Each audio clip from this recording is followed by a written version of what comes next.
అన్నదానం సుబ్రహ్మణ్యం గారు చాలా చక్కగా గీతా ప్రాశస్త్యాన్ని, గీతని మనం సామాన్య మానవుడి దగ్గరికి కూడా తీసుకెళ్ళటానికి ప్రయత్నం చేయాలని సూచించారు.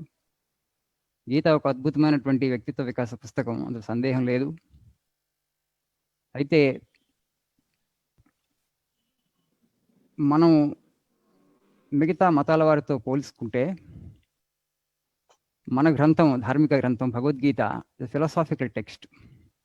మిగతా ధార్మిక గ్రంథాలు ఏంటంటే విధి విధానాలు, నైతిక వర్తనం గురించి మాట్లాడతారు. అక్కడ ఇది చేయొచ్చు, ఇది చేయకూడదు. కానీ ఇక్కడ విధి విధానాలు లేవు. భగవద్గీతలో తత్వం గురించి ఉంది. అందుకని మిగతా ధార్మిక గ్రంథాల కన్నా భగవద్గీతను అర్థం చేసుకోవడం కొంచెం కష్టం. అయితే ఇంకొక మన దగ్గర వారు చెప్పినట్టు అపోహ, భగవద్గీతని మనం వయసులో ఉన్నప్పుడు చదవకూడదు. కొత్త వయసులో ఉన్నప్పుడు ఈ హిందూ సమాజంలో ఈ అపోహలు బాగా పేర్కొని పోయినాయి. ఇప్పుడు అది ఎప్పుడు 60 సంవత్సరాల తర్వాత మనం చదవాలి. 60 సంవత్సరాల తర్వాత కృష్ణ భగవానుడి యొక్క మేధస్సును మనం అర్థం చేసుకోగలుగుతామా? యుక్త వయసులో ఉన్నప్పుడే చదవాలి. చదివితే మనకి ప్రాపంచిక ప్రయోజనాలు, పారమార్థిక ప్రయోజనాలు రెండు కూడా బ్రహ్మాండంగా ఉనగొడతాయి. అయితే హిందూ సమాజంలో ఉన్నటువంటి అపోహ ఏంటంటే భగవద్గీత వైరాగ్యాన్ని బోధిస్తుంది కాబట్టి ఇప్పుడే భగవద్గీతను చదివితే వాళ్ళు వైరాగ్యాన్ని పెంపొందించుకొని ప్రాపంచిక జీవితానికి పనికి రాకుండా పోతారు, ప్రాపంచిక జీవితం మీద ఆసక్తిని చూపరు. ఇది అపోహ చాలామందిలో ఉంది. ఈ అపోహ తొలగిపోయేంత వరకు మనం భగవద్గీతని మన సామాన్య మానవుడి దగ్గరికి తీసుకెళ్ళలేం. ముందు ఈ అపోహలను తొలగించాలి. ఈ రోజుల్లో మనం చూస్తున్నాం సమాజంలో చాలా ఒత్తిడి ఉంది, మానసికంగా చాలా సమస్యలు ఉన్నాయి.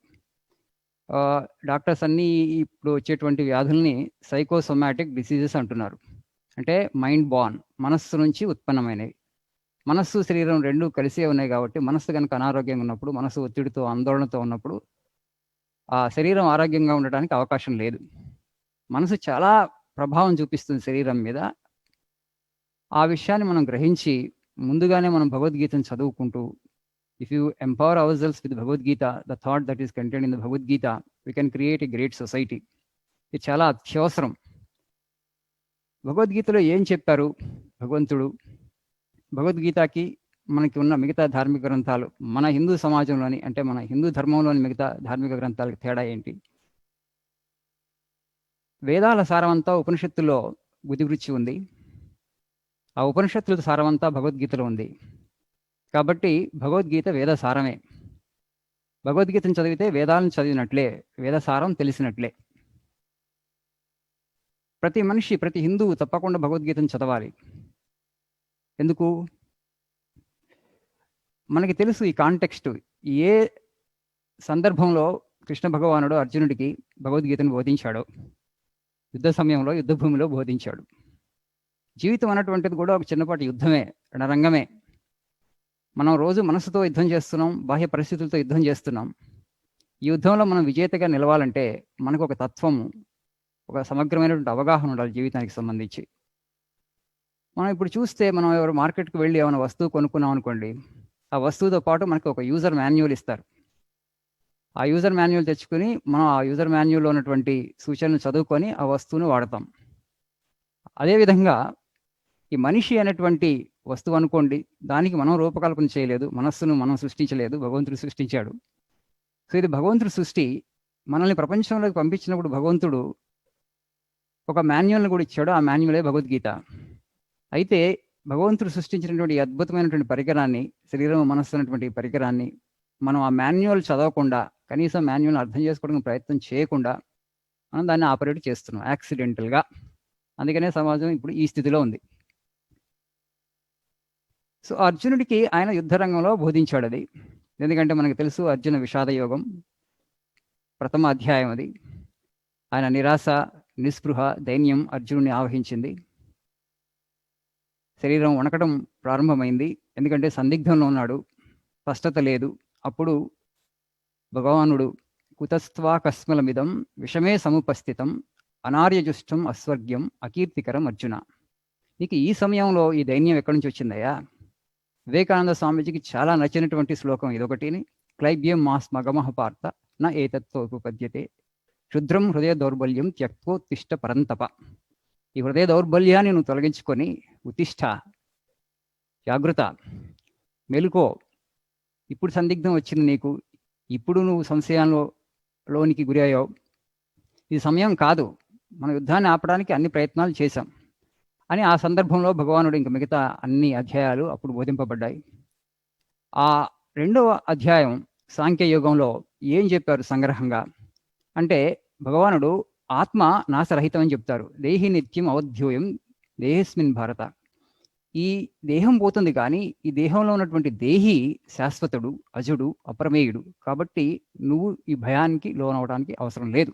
ఒకవేళ నువ్వు యుద్ధంలో మరణించినప్పటికీ కూడా నీకు మరణం లేదు. ఎందుకంటే మరణం అనేటువంటి దేహానికి మాత్రమే వస్తుంది, కానీ దేహంలో ఉన్నటువంటి ఆత్మకి మరణం లేదు, చావు లేదని భగవంతుడు ఆయనకి ధైర్యాన్ని నిరూపిస్తాడు. అదేవిధంగా మనకి సాంఖ్యయోగంలో ఇంకా స్థితప్రజ్ఞ లక్షణాల గురించి కూడా అర్జునుడు అడుగుతాడు. ఇంద్రియాలను జయించినప్పుడు మనం స్థితప్రజ్ఞత్వాన్ని సంపాదించుకోవచ్చని భగవాన్ తెలియజేస్తాడు.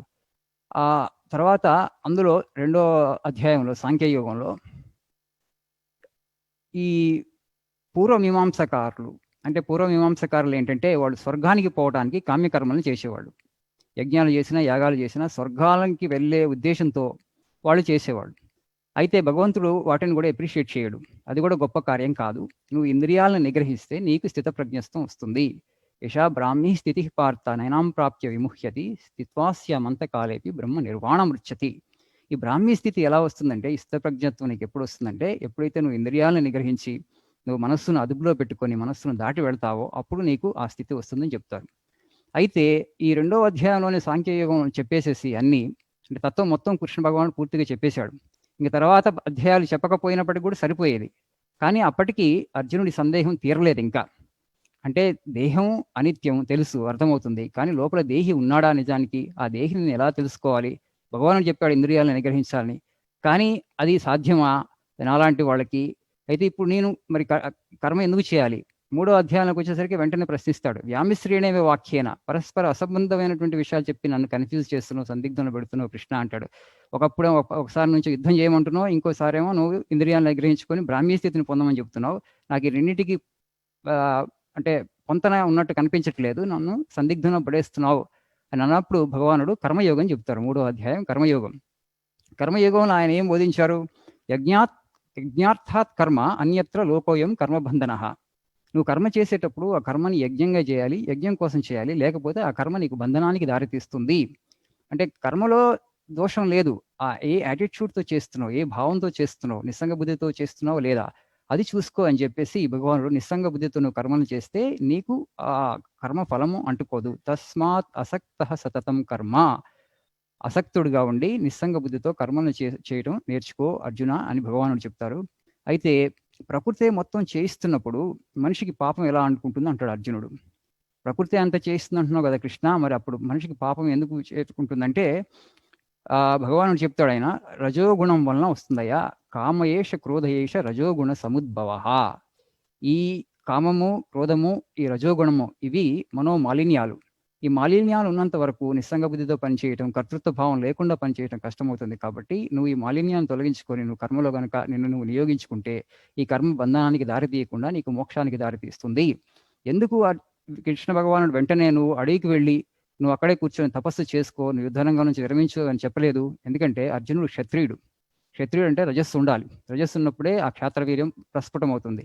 సో ఇక్కడ అర్జునుడు నిస్సంగ బుద్ధితో పనిచేస్తూనే ఆ నైష్కర్మ్య సిద్ధిని పొందాలి, కర్మ నుంచి విడిపడటం కాదు. అదే అర్జునుడు కనుక సత్వగుణ సంపన్నుడు అయితే ఆయన అంటే ఈసటిక్గా ఉండటానికి అర్హుడయ్యేటువంటి వాడు. కానీ క్షాత్రధర్మాన్ని ఆయన నిర్వర్తిస్తూనే పూర్తి ఆధ్యాత్మిక స్థితిని, నైష్కర్మ్య సిద్ధిని పొందవచ్చని మూడో అధ్యాయంలో కృష్ణ భగవాన్ చెప్తాడు. ఇక నాలుగో అధ్యాయం జ్ఞానకర్మ సన్యాస యోగంలోకి వచ్చేసరికి ధర్మం క్షీణిస్తున్నప్పుడల్లా నేను అవతరిస్తూ ఉంటాను అని చెప్తాడు. యదా యదా హి జ్ఞానిర్భవతి. అయితే కర్మ ఏమిటో అకర్మ ఏమిటో కూడా నువ్వు తెలుసుకోవాలని చెప్పేసి ఈ 4వ అధ్యాయంలో చెప్తారు. జ్ఞానానికి సమమైనటువంటిది అంటే there is nothing in this world which is equal to knowledge అని చెప్తూ, ఎవరికి జ్ఞానం లభ్యమవుతుందంటే శ్రద్ధ ఉన్న వాళ్ళకే జ్ఞానం లభ్యమవుతుందని భగవంతుడు మనకి 4వ అధ్యాయంలో చెప్తారు. ఆ 4వ అధ్యాయం జ్ఞానకర్మ సన్యాస యోగం. ఇంకా 5వ అధ్యాయం వచ్చేసరికి కర్మ సన్యాస యోగం ఉంటుంది. ఆ కర్మ సన్యాస యోగంలో సాంఖ్య యోగం, సాంఖ్య 2వ అధ్యాయంలో చెప్పేశారు. ఇప్పుడు కర్మ సన్యాస యోగం చెప్తున్నారు. కర్మని అంటే నిస్సంగ బుద్ధితో కనుక నువ్వు కర్మ చేయటం నేర్చుకుంటే నువ్వు ఆ నైష్కర్మ సిద్ధిని పొందుతావా అని చెప్తున్నారు. రెండు కూడా నేను అక్కడికి ఆ మార్గానికి తీసుకువెళ్తాయి. అయితే సన్యసించాల్సింది నువ్వు కర్మను కాదు, కర్మ ఫలాన్ని అని ఇక్కడ 5వ అధ్యాయంలో ఇంకా అర్జునుడికి స్పష్టత ఏర్పడలేదు కాబట్టి భగవానుడు స్పష్టతనివ్వడానికి ప్రయత్నం చేస్తున్నాడు. సంఘరహితంగా పనిచేయటం నేర్చుకో. బ్రహ్మణి ఆదాయ కర్మాణి. భగవంతుడు ఆధారంగా నువ్వు కర్మలను ఎప్పుడైతే చేస్తూ ఉంటావో అప్పుడు ఆ కర్మలు నీకు అంటుకోవు. ఆ కర్మలు నీకు ముక్తిని ప్రసాదిస్తాయి. ఆ ముక్తిని ప్రసాదించుకోవటం, సంపాదించుకోవటం మానవ జీవితం యొక్క లక్షణం, లక్ష్యం. అయితే నువ్వు ఈ స్థితిలోంచే ఆ ముక్తిని పొందుతావు. నువ్వు ఇంకొకరి ధర్మాన్ని ఆచరించటానికి గాని, ఇంకొకరి ధర్మాన్ని నువ్వు అనుకరించటానికి కూడా ప్రయత్నం చేయకూడదు అని చెప్తూ విద్యా వినయ సంపన్నే బ్రాహ్మణే గవిహస్తిని శునిచైవ సుపాకేచ పండితాహ సమదర్శినః అంటారు. ఇప్పుడు మనం ఈరోజు సెక్యులరిజం గురించి మాట్లాడుతున్నాం, లౌకికవాదం గురించి. ఇప్పుడు ఈ శ్లోకంలో భగవానుడు చెప్పిన విషయం కన్నా ఇంకకన్నా గొప్ప సెక్యులర్ ఐడియా, లౌకికమైన ఐడియా మనకి ఎక్కడైనా దొరుకుతుందా?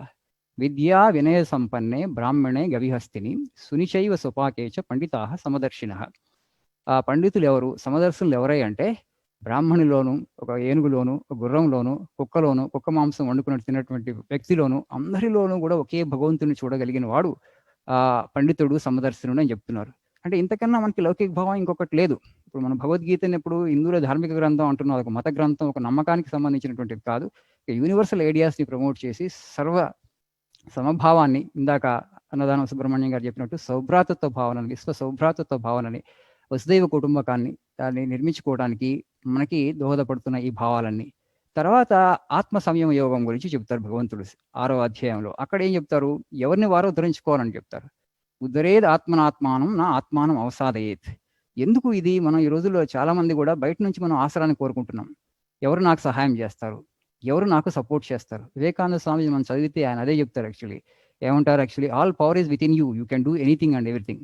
భగవానుడు చెప్పినటువంటి ఈ దీనికే ఉద్ధరేది ఆత్మనాత్మను, నిన్ను నువ్వు ఉద్ధరించుకోగలుగుతావు. ఎందుకంటే భగవానుడు నీలో ఉన్నాడు, నీ హృదయంలో ఉన్నాడు. నువ్వు సర్వశక్తి సంపన్నుడు. నువ్వు ఎందుకు నేను బలహీనని అనుకుంటున్నావు?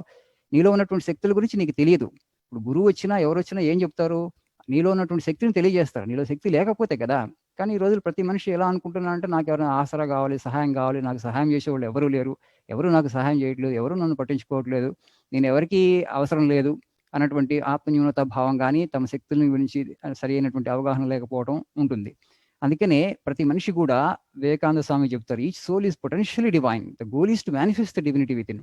ఆ పొటెన్షియల్ నీలో ఉంది, నువ్వు దాన్ని పూర్తిగా అభివ్యక్తీకరించుకోవట్లేదు. ఆ లోపల ఉన్నటువంటి పరమాత్ముడిని, ఆ గొప్ప శక్తిని. దానికి నీకు ఏం కావాలంటే సాధన కావాలి, తపస్సు కావాలి. భగవద్గీతను మనం ఎప్పుడు బాగా అర్థం చేసుకుంటాం అంటే మనం తపస్సు కొంచెం మొదలు పెడితే. ఎలా తపస్సు చేయాలి స్వామీజీ? తపస్సు అంటే అది చాలా కష్టం కదా, మనం అడవుల్లోకి వెళ్ళాలి, లేకపోతే కొండ కోణల్లో కూర్చోవాలి. అదే భగవంతుడు చెప్తున్నాం, అడవులకి వెళ్ళక్కర్లేదు, కొండ కోణాలకు వెళ్ళక్కర్లేదు. నిష్కామ అంటే నిస్సంగ బుద్ధితో కర్మలు చేయటమే తపస్సు అని చెప్తున్నారు. తర్వాత తర్వాత మనకు భక్తి యోగం వచ్చినప్పుడు భగవంతుడు నామాన్ని చెప్పించడం వేరే తపస్సులు చెప్తారు. ప్రస్తుతం మనం అందరం కూడా కర్మ రణరంగంలో ఉన్నాం. కర్మ లేకుండా మనం ఉండలేం. పొద్దు నుంచి సాయంకాలం అన్ని వదిలిపెట్టిన సన్యాసులు మేము కర్మ చేయట్లేదు మఠంలో ఉండి పొద్దు నుంచి సాయంకాలం దాకా. కాబట్టి ఆ కర్మను ఎలా చేయటం అందు నేర్చుకుంటే మనం నిస్సంగ బుద్ధితో చేయటం నేర్చుకుంటే తప్పకుండా మనం నైష్కర్మ సిద్ధిని పొందుతాం. అదే తపస్సు. ఇక్కడ ఆత్మ సంయమ యోగంలో భగవానుడు ఏం చెప్తున్నాడంటే శనై శనై ఉపరమేద్ బుద్ధ్యా ధృతి గృహీతయ. మెల్లమెల్లగా నువ్వు నీ మనస్సుని నిగ్రహిస్తూ అంతర్ముఖీయత్వాన్ని పెంపొందించుకొని నువ్వు ఈ సమదర్శత్వాన్ని సాధించాలంటే ఇదొక యోగం, ఆత్మ సంయమ యోగం. అంటే కర్మయోగానికి భిన్నంగా ఇక్కడ ఏంటంటే భగవానుడు నువ్వు అంతర్ముఖుడు అవడానికి ప్రయత్నం చేయమన్నమాట. అయితే మనం దీన్ని కొంత రికన్సల్ చేయాలి ఈ రోజుల్లో. మనందరం కూడా ఎంత కర్మరంగంలో ఉన్నప్పటికీ కూడా మనం చేసేది కామ్యకర్మ లేకపోతే నిష్కామ కర్మ తెలుసుకోవడానికైనా ఆత్మ పరిశీలన అవసరం అవుతుంది. ఈరోజు చాలా మంది ఏంటంటే వర్క్ హాలిక్స్ అయిపోతుంటారు. పొద్దు నుంచి సాయంకాలం పని చేస్తూనే ఉంటారు. పని లేకుండా వాళ్ళు ఉండలేరు. బట్ అది కూడా ఒక గొప్ప లక్షణం కాదు. పని ఉన్నప్పుడు పని చేస్తాం, పని లేనప్పుడు మనలో మనం నిమగ్నమై ఉంటాం. పనిలో ఉన్నప్పుడు మనలో మనం ఉండగలగాలి, మన మనసుని మనం పరిశీలన చేసుకుంటూ ఉండాలి. అప్పుడు తద్వారా మనకి ఏంటంటే ఒక కర్మను చేస్తున్నప్పుడు మనం నిష్కామంగా ఆ కర్మను చేస్తున్నామా లేదా కర్మ ఫలాన్ని ఆశిస్తున్నామా మనం చూసుకోవడానికి వీలుంటుంది. లేకపోతే మనం ఎప్పుడు కూడా కర్మ ఫలాన్ని ఆశిస్తూనే అంటే పని చేస్తూ ఉంటాం, కానీ నేనేం ఆశించట్లేదని బయటకు అనుకుంటాం. కాబట్టి ఈ ఆత్మ పరిశీలనకి మనం కొంత సమయం తీసుకొని రోజు కొంత ధ్యానం చేస్తూ ఉండాలి.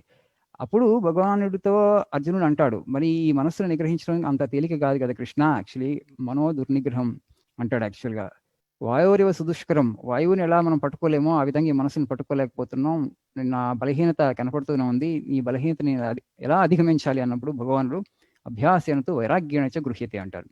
దానికి కాన్స్టెంట్ ప్రాక్టీస్ కావాలి, అభ్యాసము, వైరాగ్యం. మళ్ళీ వైరాగ్యం అనగానే మనం చాలా మంది భయపడిపోతాం. అక్కడే వస్తుంది సమస్య. ఇక్కడ వైరాగ్యం అంటే భగవంతుడు బోధించే వైరాగ్యం ఏంటంటే, ఈ ప్రపంచంలో ఉండు నువ్వు, కానీ నిస్సంగ బుద్ధితో ఉండు అంతే. ఏది నీకు అంటుకోకూడదు. కర్తృత్వ భావన లేకుండా చేస్తే అది వైరాగ్యం ఉన్నట్లే. ఆ విధమైనటువంటి నిస్సంగ బుద్ధితో నువ్వు జన్మరాహిత్యాన్ని పొందుతావు, ఆత్మ సాక్షాత్కారాన్ని పొందుతావు అని చెప్తారు. ఇంకా 7వ అధ్యాయం దగ్గరికి వస్తే మనకి జ్ఞాన విజ్ఞాన యోగం కదా 7వ అధ్యాయం.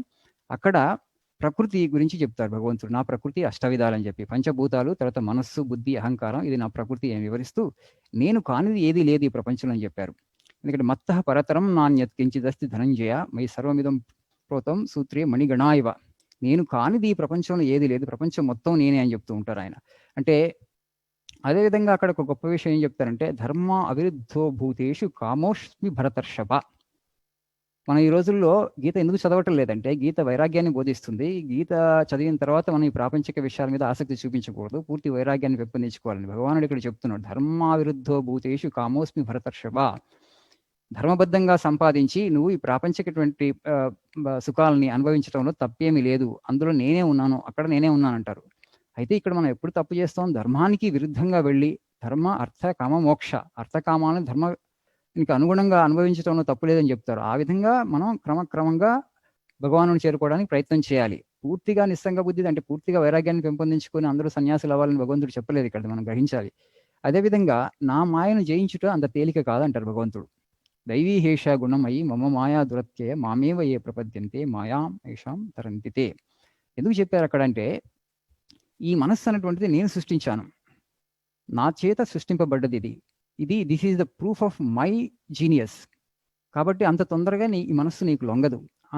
అంత మాత్రం చేత నువ్వు నిరాశకి నిస్పృహకి గురవాల్సిన అవసరం లేదు. ఎవరైతే నన్ను ఉపాసిస్తారో, ఎవరైతే నన్ను స్మరిస్తూ ఉంటారో, నన్ను గుర్తుపెట్టుకుంటారో, నన్ను శరణ పెడతారో, వాళ్ళు ఈ మనస్సుని నిగ్రహించగలుగుతారు. ఎందుకంటే ఆ మనస్సును నిగ్రహించిన తర్వాత మనం పరమాత్మలో ఒకళ్ళవుతాం కాబట్టి భగవంతుడు మనకి ఈ విధంగా పరీక్ష పెడుతున్నాడు. ఒక విధంగా నలుగురు నన్ను ఉపాసిస్తారయ్యా అంటారు ఆయన. చతుర్విధ భజంతే మాం జనాః సుకృతినో అర్జున. వాళ్ళు ఎవరంటే ఆర్తో జిజ్ఞాసు అర్థార్థులు.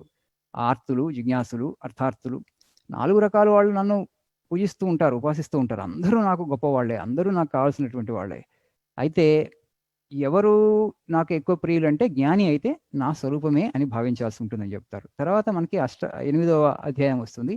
అక్కడ కొన్ని విషయాలు మనం ఏంటంటే, ఎవరైతే నన్ను స్మరిస్తూ దేహాన్ని వదిలేస్తారో వాళ్ళు నన్నే చేరుకుంటారంటారు. అంతకాలేచ మామేవ స్మరణ ఉక్త్వా కలేవరం ఇహ ప్రయాతి స మద్భావం యాతి నాస్తి అత్ర సంశయ. మనం అనుకుంటుంది చాలా తేలిక అని చెప్పేసి, భగవంతుడు మనకి ఒక అష్యూరెన్స్ ఇచ్చాడు. ఏంటంటే, నువ్వు ఏమి చేయకపోయినా చివరి కాలంలో, అంటే నువ్వు ప్రాణాలు ఇప్పుడు నిష్క్రమించబోతున్న శరీరాన్ని, ఆ నిమిషంలో నన్ను స్మరిస్తే చాలు, నువ్వు నన్నే చేరుకుంటావు. కానీ ఆ చివరి ఘడియలో భగవంతుని స్మరించాలంటే, భగవంతుడు మనకి గుర్తుకు రావాలంటే ఇప్పటి నుంచే మనం సాధన చేస్తూ ఉండాలి. ఇప్పటి నుంచే మన మనస్సులో ఆయన ఉంటే మనకు అప్పుడు గుర్తు వస్తారు, లేకపోతే ఆయన గుర్తు రాడు. అయితే నా సమక్షంలో 9వ అధ్యాయంలో ఆయన చెప్తారు, నా సమక్షంలో ప్రకృతి మొత్తాన్ని సృష్టిస్తుంది అంటారు. మయాధ్యక్షేణ ఈ ప్రపంచం మొత్తాన్ని కూడా ప్రకృతి రచిస్తుంది. అంటే ప్రకృతి పురుషుడు, కృష్ణ భగవానుడు పురుషుడు అంటే చైతన్యం. ఆ పురుషుడి అధీనంలో, పురుషుడి సాక్షి రూపంలో ఉంటాడు. ఆయన యొక్క శక్తి విస్తారం ప్రకృతి. మనం చూస్తున్నటువంటి ఇది మొత్తం మనస్సుతో సహా బాహ్య ప్రపంచం మొత్తం కూడా ఆ భగవంతుడి యొక్క శక్తి విస్తారం. మనిషి శరీరంలో నేను ఉన్నప్పటికీ కూడా మనుషులు నన్ను తెలుసుకోలేరంటే, ఎందుకు తెలుసుకోలేరంటే ఇందాక చెప్పినట్టుగా ఆ రజో మాలిన్యం వల్ల మనం అంతర్ముఖులు అవ్వలేకపోతున్నాం. దాంతో మనం అర్థం చేసుకోవడం కష్టమవుతుంది. అవజానంతి మాం మూఢ మనుష్యం తనుమాశ్రితం. మనిషి యొక్క తనువుని ఆశ్రయించుకునే నేను ఎక్కడో బయట లేను. అయినప్పటికీ కూడా అంతర్ముఖి భావం లేకపోవడం వల్ల, రజోగుణం వల్ల వాళ్ళు లోపలికి చూడలేరు, నన్ను తెలుసుకోలేకపోతారు అంటూ చెప్తారు ఆయన చెప్తే. సో అయితే మహాత్మనస్తు మాం పార్థ దైవీం ప్రకృతి ఆశ్రితాః. ఆ దైవీ ప్రకృతి ఉన్నటువంటి వాళ్ళు మాత్రం వాళ్ళు నిరంతరం నన్ను భజిస్తూ ఉంటారు, నన్ను పూజిస్తూ ఉంటారు అని చెప్తారు. ఆ దైవీ ప్రకృతి ఏంటో మనకి తర్వాత వస్తుంది. మనకి అక్కడ దైవాసుర సంపద్ విభాగ యోగం ఉంది, 16వ అధ్యాయం. అక్కడ మనకి అది ఆ విషయాలు తెలుస్తాయి. అదేవిధంగా మనకి తర్వాత విభూతి యోగం ఉంది, 10వ అధ్యాయం. అక్కడ భగవంతుడు ప్రపంచం మొత్తం కూడా నా విభూతి అని చెప్తూ ఉంటారు. అదేవిధంగా సురులు మహర్షులు కూడా నన్ను తెలుసుకోలేరు, ఎందుకంటే నేను వాళ్ళకి ఆధారం. నేను వాళ్ళకి ఆధారం కాబట్టి నాకు వాళ్ళు అర్థమవుతారు, వాళ్ళు తెలుస్తారు. కానీ నన్ను వాళ్ళు తెలుసుకోలేరు. అంటే నమే విదుః సురగణాః ప్రభవం నా మహర్షయ అంటారు. కానీ నేను వాళ్ళని తెలుసుకుంటే, ఎందుకంటే వాళ్ళకి ఆధారంగా నేనున్నా అని చెప్పేసి. ఆ తర్వాత ఆ విభూతి యోగంలో మనకి ఇవన్నీ కూడా ప్రపంచంలో ఉన్న ప్రకృతి ఎక్కడ గొప్ప శక్తి వ్యక్తీకరణను చూస్తావో అదంతా నా విభూతి అని చెప్తారు. తర్వాత మనకి ఏకాదశ అధ్యాయంలో విశ్వరూప దర్శన యోగం. ఆ విశ్వరూప దర్శన యోగంలో భగవంతుడు నా రూపాలను చూడు, ఇవి అనంతంగా ఉన్నాయి అని చెప్పి అర్జునుడికి ఆ మహాభాగ్యాన్ని కలుగజేస్తారు. అర్జునుడితో భగవానుడు అంటాడు, ఇది అందరికీ వచ్చే అదృష్టం కాదు నాయన. తపస్సు ద్వారా కానీ దానం ద్వారా కానీ ఎవరు కూడా ఈ విశ్వరూపాన్ని దర్శించలేరు. నేను నిన్ను అనుగ్రహించదలిశాను కాబట్టి నువ్వు నన్ను చూడగలిగావు. నాహం వేదై న తపస నా దానే నచేజ్యయ. యాగాల ద్వారా యజ్ఞాల ద్వారా ఇది తెలుసుకునేదగినటువంటి ఇలాంటి రూపాన్ని చూడటం సాధ్యపడేది కాదు. భగవంతుడు అర్జునుడిని అనుగ్రహించాడు కాబట్టి అర్జునుడికి ఆ మహద్భాగ్యం కలిగింది. ఎంతో తపస్సు చేసినా కూడా కలిగినటువంటి భాగ్యం కలిగింది. ఇక 12వ అధ్యాయం భక్తి యోగం అందరికి తెలిసినటువంటిదే. ఇందాక మేడం గారు, సంధ్యా మేడం గారు భక్తి యోగం నుంచి పూర్తి భగవద్గీతను చదివారు, ఆ శ్లోకాలను పఠించారు. సో అక్కడ భగవంతుడు ఏం చెప్తారన్నా అంటే, అన్ని కర్మలు నా పరం చేసి అనన్య యోగంతో ఎవరైతే నన్ను ఉపాసిస్తారో వాళ్ళు మృత్యు సంసార సాగరాన్ని దాటుతారంటారు. ఈ భగవంతుడు ఇక్కడ తేషాం అహం సముద్ధర్త మృత్యు సంసార సాగరాత్, ఈ సంసారం మృత్యువుతో సమానం అని అంటారు ఆయన, పోలుస్తారు. సో ఇక్కడ నీకు నిజమైనటువంటి శాంతి లభించదు, ఈ ప్రపంచం అశాశ్వతము, ఈ ప్రపంచం అసుఖము. అయితే మనకి ఇక్కడ ఎక్కడ పెస్సిమిజం కనపడదు. భగవంతుడు ఏంటంటే దాని యొక్క నిజం స్వరూపాన్ని చూసి, ఇక్కడ ఏది శాశ్వతమైనటువంటిది లేదు కాబట్టి, పూర్తి ప్రపంచం అశాశ్వతం కాబట్టి ఈ ప్రపంచాన్ని అంటిపెట్టుకుని ఉండకు, ఈ ప్రపంచాన్ని దాటి పురుషుడు ఉన్నాడు, నేనున్నాను, చైతన్యం ఉంది, నన్ను తెలుసుకోవడానికి ప్రయత్నం చేయి. నన్ను ఎలా తెలుసుకోవచ్చు అంటే ఆ భగవంతుడు నన్ను ఎవరైతే భక్తి యోగం ద్వారా తెలుసుకోవచ్చు అని చెబుతూ, ఎవరైతే నన్ను ఉపాసిస్తారో, నన్ను చూస్తారో, నేనే ఆధారంగా బ్రతుకుతూ ఉంటారో, మనసును అంతా కూడా నాకే అంకితం చేస్తారో, వాళ్ళు ఈ మృత్యు సంసార సాగరం నుంచి బయటపడేటట్లు నేను చేస్తానని చెప్తూ, అద్వేష్ట సర్వభూతానాం మైత్ర కరుణయేవచ. ఎవరు నాకు ప్రీతిపాత్రులు అంటే భగవంతుడు అక్కడ మనకి కొన్ని శ్లోకాల ద్వారా చెప్తూ ఉంటారు. చివరికి ఆయన ఏమిటంటే, ఈ ధర్మ్యామృతాన్ని కూడా ఎవరైతే నాపై శ్రద్ధను కలిగి ఉంటారో వాళ్ళు నాకు అతీవమే ప్రియ, చాలా ఎక్కువగా వాళ్ళు నా చేత ప్రేమించబడతారు, నాకు వాళ్ళంటే ఇష్టం అని చెప్తారు. ఇంకా మనకి 13వ అధ్యాయానికి వచ్చేసరికి క్షేత్రజ్ఞ యోగం. క్షేత్రము క్షేత్రజ్ఞుడు. క్షేత్రం అంటే ఈ శరీరము. ఈ శరీరం తనంతకు తాను పనిచేయదు, ఇది స్వయంభూ కాదు, ఇది స్వయం ప్రకాశకం కాదు. ఏ విధంగా మనం అర్థం చేసుకోవచ్చు? మనం ఇప్పుడు శరీరం, నేను ఇలా కూర్చున్నాను అంటే మనసు నుంచి ఇన్స్ట్రక్షన్స్ వెళుతున్నాయి. దేనికి వెళుతున్నాయి? శరీరానికి వెళుతున్నాయి. దేని ద్వారా? నరాల ద్వారా. మనస్సు నుంచి నరాల ద్వారా మజిల్స్కి ఇన్స్ట్రక్షన్స్ వెళ్తున్నాయి కాబట్టి నేను ఇలా కూర్చోగలుగుతున్నాను. తద్వారా మనకు అర్థమవుతుంది ఏంటంటే, రోజు మనం రాత్రి నిద్రపోతాం. ఎందుకు మనకి నిద్ర అవసరం అవుతుంది? ఆ నిద్ర మనం లేకుండా ఉండలేమా అని మనం పరిశీలించుకుంటే, నిద్ర ద్వారా మనకు ఒక గొప్ప రహస్యం మనకి భగవానుడు తెలియజేస్తున్నాడు. ఏంటంటే, ఈ శరీరాన్ని మనస్సు నడిపిస్తుంది. మనస్సు కూడా స్వయం ప్రకాశకం కాదు. స్వయం ప్రకాశకం కాదు కాబట్టి శరీరాన్ని 10-12 గంటలు నడిపించి తర్వాత మనస్సు కూడా ఎగ్జాస్ట్ అయిపోతుంది, దాని శక్తిని కోల్పోతుంది. మళ్ళీ దానికి శక్తి కావాలి. ఆ శక్తిని తీసుకునే ప్రక్రియ నిద్ర. మనస్సు శరీరం నుంచి విడిపడి తన యొక్క మూలమైనటువంటి, తన యొక్క అధిష్టానమైనటువంటి ఆత్మ భగవంతుడి లోపలికి వెళ్ళి అక్కడ నుంచి తన శక్తిని గ్రహించి మళ్ళీ పొద్దున మనం లేచిన తర్వాత 10-12 గంటలు ఈ శరీరాన్ని నడుపుతుంది. దీంతో మనకి ఏమి నిరూపణ అవుతుందంటే, దేహం అనేటువంటి స్వయం ప్రకాశకం కాదు, అలానే మనస్సు కూడా స్వయం ప్రకాశకం కాదు. ఈ రెండు కూడా ఇంకొక దాని మీద ఆధారపడి ఉన్నాయి. అందుకనే భగవద్గీత శాస్త్రం, సైన్స్, ఇది నమ్మకం కాదు. మన ఋషులు మునులు ఏం చేశారంటే దీన్ని అధ్యయనం చేశారు.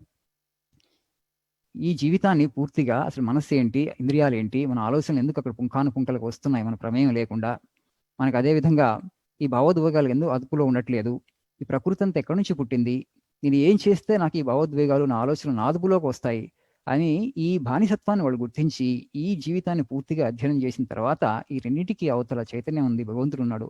ఆ భగవంతుని మనం చూసిన తర్వాత, భగవంతుని పొందిన తర్వాత, అనుభవపూర్వకం తెలుసుకున్న తర్వాత మనకి ఈ ప్రకృతి మీద పూర్తి నిగ్రహం, పూర్తి కంట్రోల్ వస్తాయని వాళ్ళు తెలుసుకుని మనకి ఈ సాధనలు ఇవన్నీ మనకి ఏర్పరిచారు.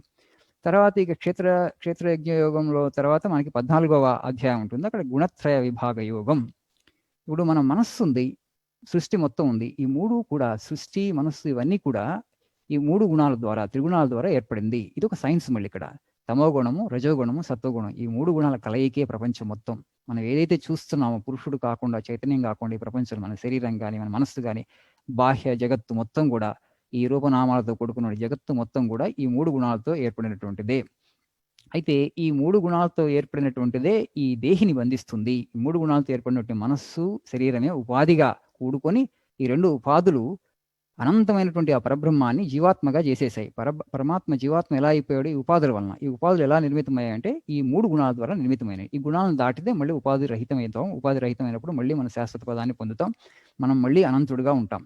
అయితే ఈ సత్వగుణం వల్ల పైకి వెళ్ళటం జరుగుతుంది. పైకి వెళ్ళటం అంటే మనం ఆధ్యాత్మిక పథంలో ముందుకు వెళ్ళగలుగుతాం. రజోగుణం వల్ల మధ్యలో ఆగిపోతాం. తమోగుణం అంటే ఇంకా అధోగతి పాలు చేస్తుంది. కాబట్టి మన గుణాలు అనేటువంటివి తమోగుణం గనుక రజోగుణం ఎక్కువ ఉంటే ఆ గుణాలను తగ్గించుకొని సత్వగుణాన్ని పెంపొందించుకోవాలి. ఆ సత్వగుణాన్ని పెంపొందించుకొని మనం ఏం చేయాలంటే తపస్సు చేయాలి, భగవంతుని నామాన్ని జపించాలని చెప్పి మన శాస్త్రాలు చెప్తున్నాయి. మనం గనక అలా చేయకపోతే ఏమవుతుందంటే ఇప్పుడు ప్రస్తుత పరిస్థితుల్లో రాత్రింబగళ్ళు మనం మ్యాటర్ మీద, మెటీరియల్ మీదనే ధ్యానం చేయటం వల్ల మన మనస్సు ఇంకా కూడా తమస్సు వస్తుంది. ఇంకా ఇనర్షియా ఎక్కువ పెరుగుతుంది. ఇనర్షియా పెరుగుతున్న కొద్దీ ఈ సూక్ష్మమైనటువంటి విషయాలను అర్థం చేసుకోవడం మనకు కష్టమవుతుంది. కాబట్టి తపస్సు అనేటువంటిది మన జీవితంలో భాగస్వామ్యం చేసుకోవాలి, భాగం అవ్వాలి. భారతదేశం అంటేనే తపోభూమి. ఇప్పుడంతా తాపభూమి అయిపోయింది. మళ్ళీ ఈ తాపభూమిని మళ్ళీ తపోభూమి చేయాలి మనం. తపస్సు ద్వారానే మనం జ్ఞానాన్ని పొందుతాం. తపస్సు ద్వారానే మనం అన్ని విజయాల్ని సాధించగలం. అయితే ఈ రోజులు కొన్ని నిమిషాలు మనం కంటెంప్లేషన్‌కే ఇబ్బంది పడుతున్నాం. అంటే తపస్సుని మన జీవితంలోంచి తీసివేశాం. మనం అది ఆర్యావర్తం, ఆర్యులు నివసిస్తున్నటువంటి భూమి, మన ఋషులు, మునులు తపస్సంపన్నులు. తపస్సు ద్వారా వాళ్ళు పరమోత్కృష్టమైనటువంటి జ్ఞానాన్ని పొందారు అన్న విషయాన్ని పూర్తిగా మన హిందూ సమాజం ఈరోజు మర్చిపోయింది. కాబట్టి తపస్సును మన జీవితంలోకి చొప్పించుకొని, మనం ఎప్పుడూ రోజు కొంతసేపు గాయత్రి మంత్రం గాని, భగవంతుని నామం గాని ఏదైనా ఏ మంత్రం జపించినప్పటికి కూడా ఆ మనస్సులో ఏదైతే ఇనర్షియా వస్తుందో, తమోగుణం ఇంకా పెరుగుతుందో, ఎందుకంటే ఈ భౌతికమైనటువంటి ప్రకృతి నిజమైన కొన్ని రాత్రింబగళ్ళు మెటీరియల్ మీద, మ్యాటర్ మీద ధ్యానం చేస్తున్నాం కాబట్టి ఆ వచ్చేటువంటి ఇనర్షియాని మనం తొలగించుకోవచ్చు. దేని ద్వారా? తపస్సు ద్వారా. ప్రార్థన ద్వారా తొలగించుకోవచ్చు. నిష్కామ కర్మ ద్వారా తొలగించుకోవచ్చు. భగవంతుని నామాన్ని జపించడం ద్వారా తొలగించుకోవచ్చు. అదే ఈ 14వ అధ్యాయంలో మళ్ళీ అర్జునుడు అడుగుతాడు. ఈ త్రిగుణాలను దాటినటువంటి వ్యక్తి యొక్క లక్షణాలు ఎలా ఉంటాయంటే ఔదాసీనవతాసీనః అని భగవంతుడు చెప్తాడు. చాలా ఉదాసీనంగా ఉంటాడు. ఎందుకంటే ఆయన ఆత్మలో నెలకొన్నాడు కాబట్టి ఆయనకి ప్రపంచం అవసరం లేదు. సో 15వ అధ్యాయం పురుషోత్తమ యోగం. అక్కడ మనకి భగవానుడు ఈ ప్రపంచం మొత్తాన్ని కూడా ఒక అశ్వత్థ వృక్షంతో పోలుస్తారు. అశ్వత్థ వృక్షంతో ఎందుకు పోల్చారంటే దాని యొక్క మూలాన్ని కనుక్కోవడం చాలా కష్టం. ఎక్కడో లోపలికి ఉంటుంది. కాబట్టి మనం ఎందుకు ఈ ప్రపంచంలోకి వచ్చాం? ఈ కర్మ ఎప్పుడు మొదలైంది? ఈ జన్మ సంసార ఈ చక్రం ఎప్పుడు ప్రారంభమైంది? ఎవరో తెలుసుకోలేం. దీనికి ఎక్కడెక్కడో ఉంది. కాబట్టి ఇక్కడ మనం చేయాల్సింది ఏంటంటే నిస్సంగత్వం అనే శస్త్రం ద్వారా అసంగ శస్త్రేణ దృఢైన చిత్వ అంటారు భగవంతుడు. నువ్వు దీని మూలాన్ని తెలుసుకోలేవు, తెలుసుకోవడానికి ప్రయత్నం చేయాల్సిన అవసరం లేదు. దీన్ని ఖడ్గంగా ఉపయోగించి ఏది అసంగ శస్త్రేణ డిటాచ్మెంట్ అనేటువంటి దాన్ని నువ్వు ఈ అశ్వత్థ వృక్షాన్ని పూర్తిగా పెకిలించి వేయి. అంటే ఈ జన్మ మృత్యు సంసార చక్రం నుంచి బయటపడు అంటారు. సో నా అంశ మాత్రమే ఈ జీవలోకంలో ఉంది. ప్రతి జీవిలో కూడా నా అంశ ఉందని చెప్తారు. ఈ ప్రకృతికి అధిష్టానంగా నేనే ఉన్నానని చెప్తారు. ఇక 16వ అధ్యాయంలో మనకి దైవాసుర సంపద విభాగ యోగం, దైవీ లక్షణాలు ఏంటి, అసుర లక్షణాలు ఏంటి చాలా స్పష్టంగా చెప్తారు అక్కడ. అసుర లక్షణాలు అన్నటువంటి వ్యక్తి యొక్క ప్రవర్తన ఎలా ఉంటుంది, దైవీ లక్షణాలు అన్నటువంటి వ్యక్తి ప్రవర్తన ఎలా ఉంటుంది, అహింస, సత్యం, అక్రోధ, త్యాగ, శాంతి, అపవిషణం అని చెప్పి మనకి అద్భుతంగా భగవంతుడు దైవ లక్షణాలు ఉన్నటువంటి వ్యక్తి, అసుర లక్షణాలు ఉన్నటువంటి వ్యక్తి గురించి చెప్తారు. అర్జునుడికి చెప్తూ, అర్జున నువ్వు చింతించాల్సిన అవసరం లేదు. దైవీ సంపద విమోక్షాయ నిబంధాయ ఆసురీమతాః. ఈ దైవీ సంపద ఏంటంటే మనకు మోక్షం వైపు నడిపిస్తుంది. ఈ అసుర సంపత్తి కనుక మనలో ఎక్కువ ఉంటే అది మనల్ని బంధం వైపు నెడుతుంది. కాబట్టి దైవీ సంపత్తిని పెంపొందించుకోవడానికి మనం ప్రయత్నం చేయాలి. 17వ అధ్యాయంలో భగవానుడు యాక్చువల్లీ శ్రద్ధ త్రయ విభాగ యోగం, అందులో 3 రకాల శ్రద్ధ గురించి చెప్తారు. సాత్విక శ్రద్ధ, రాజసిక శ్రద్ధ అండ్ తామసిక శ్రద్ధ. వాళ్ళలో ఉన్నట్టు వ్యత్యాసం, ఈ శ్రద్ధ వ్యత్యాసమే మనిషికి వ్యత్యాసం వస్తుంది. వాళ్ళు యజ్ఞం చేసే తీరు కానీ, దానం చేసే తీరు కానీ, వాళ్ళ ఆహారపు అలవాట్లు కానీ, వాళ్ళు మాట్లాడే విధానం కానీ ఈ శ్రద్ధలో వ్యత్యాసం వల్ల వస్తుంది. ఆ శ్రద్ధ అన్నటువంటిది ఈ 3 గుణాల్లో ఉన్నటువంటి వ్యత్యాసం వల్ల ఏర్పడుతుంది. కాబట్టి మనలో తమోగుణం, రజోగుణం ఎక్కున్నప్పుడు దాన్ని మనం సత్వగుణంగా మార్చుకోవడానికి ప్రయత్నం చేయాలి. దానికే తపస్సు అవసరం అవుతుంది. ఇక మళ్ళీ 18వ అధ్యాయంలో చివరి అధ్యాయం మోక్ష సన్యాస యోగంలో భగవానుడు ఏం చెప్తున్నారంటే, ఇప్పటివరకు అన్నీ చెప్పానయ్యా, దేహాన్ని ధరించిన వాళ్ళు పూర్తిగా కర్మను త్యజించడం సాధ్యపడదు. కర్మ చేయాల్సిందే. నహి దేహభృతాం శక్యం త్యక్తుం కర్మని అశేషతః. పూర్తిగా నువ్వు కర్మని త్యక్తం చేయటం మాత్రం దేహం ధరించిన వాడికి సాధ్యపడదు. సుఖం 3 రకాలుగా ఉంటుంది. సాత్విక సుఖం, సామసిక సుఖం, రాజసిక సుఖం అని మళ్ళీ చెప్తూ ఈ చాతుర్వర్ణ్యాల గురించి ఎవరు వాళ్ళ యొక్క స్వభావానికి తగ్గ పని ఎంచుకోవాలి. అలా స్వభావానికి తగ్గ పని కాకుండా వేరే వాళ్ళని అనుకరించడం కనుక మొదలు పెడితే, స్వధర్మాన్ని వదిలేసి మనం కనుక పరధర్మాన్ని తీసుకుంటే, ఎందుకంటే నీ స్వభావం లేదు కాబట్టి నువ్వు అలా అనుకరించడం వల్ల రెండుకి చెడ్డ రేవడి అవుతావు. ఆ ప్రయత్నం చేయాల్సిన అవసరం లేదు.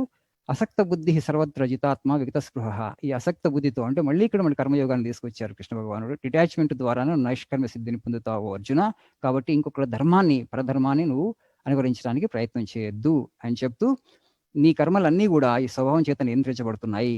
నీ కర్మ చేయను, యుద్ధం చేయని నువ్వు వితుట్రా అయితే నువ్వు రెండుకి చెడ్డ రేవడి అవుతావు. వేరే ఏ కార్యము నువ్వు చేయలేవు. నువ్వు క్షత్రుడు కాబట్టి ఈ కార్యమే నువ్వు చేయవలసింది.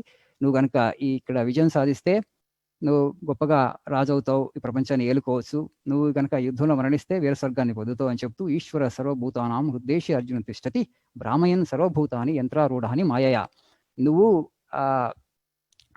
నీలో ఏదైతే నేను చేస్తున్నాను అని అనుకుంటున్నావో అది పక్కన పెట్టు అని చెప్తూ భగవానుడు ఏం చెప్పారంటే ఇక్కడ, నిన్నంతా కూడా నియంత్రించే ఇంకో శక్తి ఉందయ్యా. లోపల ఈశ్వరుడు ఉన్నాడు. ఆ ఈశ్వరుడు నీలో ఉన్న ప్రకృతి ప్రకారం, నీ స్వభావం ప్రకారం, నీలో ఉన్న త్రిగుణాలు ఏదైతే రేషియోలో ఉన్న వాటి ప్రకారం నిన్ను నడిపిస్తూ ఉంటాడు. ఆ విధంగా నువ్వు అస్వతంత్రుడివి. నేను స్వతంత్రుడిని, నాకు స్వేచ్ఛ లేదు, ఫ్రీ విల్ అంటాం. ఆ ఫ్రీ విల్ లేదు, అంతా భగవానుడు చేస్తున్నాడు అని చెప్పి నువ్వు గ్రహించి నా చేతిలో ఉపకరణం అవ్వు అని భగవంతుడు అంటున్నాడు. రామకృష్ణ పరమహంసుల వారు కూడా ఇదే చెప్పారు.